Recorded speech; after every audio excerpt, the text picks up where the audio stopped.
Pagkat wala po akong nakikitang budget ng DPWH at kung talagang transparency ang habol natin, bakit wala rito ang pinagmulan ng pagpopoot at kawalang kampiyansa ng taong bayan sa atin?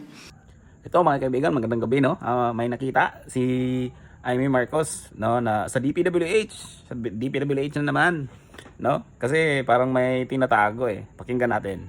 Salamat sa dalawang chair natin at maliwanagan lang sana ang minorya.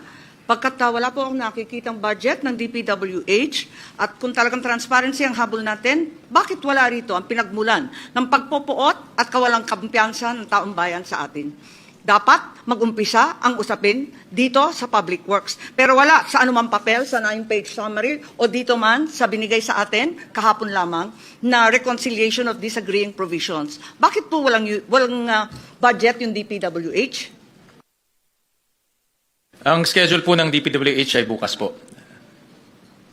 Paano natin malalaman at maihahambing ang iba't ibang mga department kung may kulang? At bakit DPWH lang ang nawawala sa talakayan?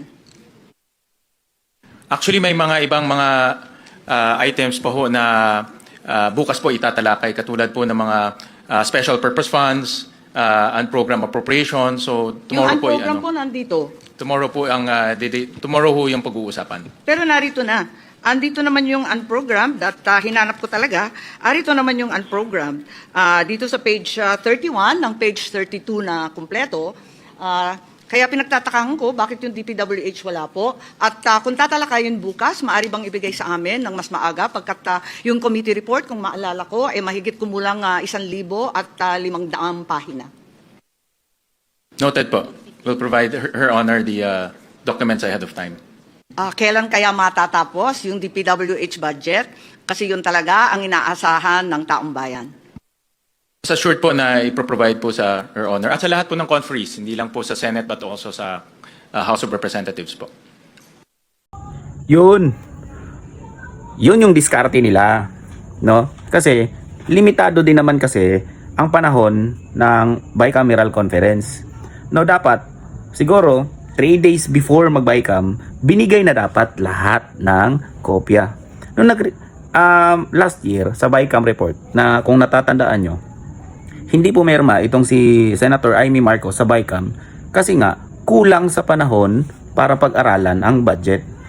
No, tapos yun, dahil doon pumutok ang kabulastugan ni Romualdez, no? Pumutok na may mga insertion pa lang nilagay, no? Last year si Amy Marcos din una nagsabi, bakit may mga blanco? Dininay ni Junior. Meron nga talaga, no? Tapos ngayon, eto na naman, pinipilit ilusot, no? So ang lusot nila ngayon, bukas daw ang bicameral report, bukas tatalakayin ang bicameral report para sa DPWH. Pero dapat as early as now, no, as early as yesterday, dapat binigay na ang kopya para mapag-aralan nila, no, doon sa committee report, doon sa GAB, no, General Appropriation Bill, at doon sa NEP, no, National Expenditure Program, no, para mabangga nila may mga insertion bang nilagay, no, kung ayon pa kay Risa Hontiveros, amendments daw kung sila ang gumagawa, no.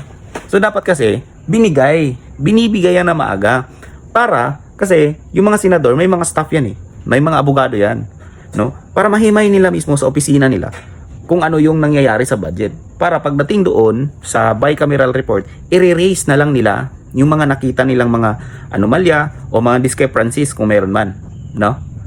So ano to, version 2.0 sa 2026, may maglalabasan na naman bang mga corruption, no? Kasi parang pinipilit, parang ginagahol nila sa oras ngayon no?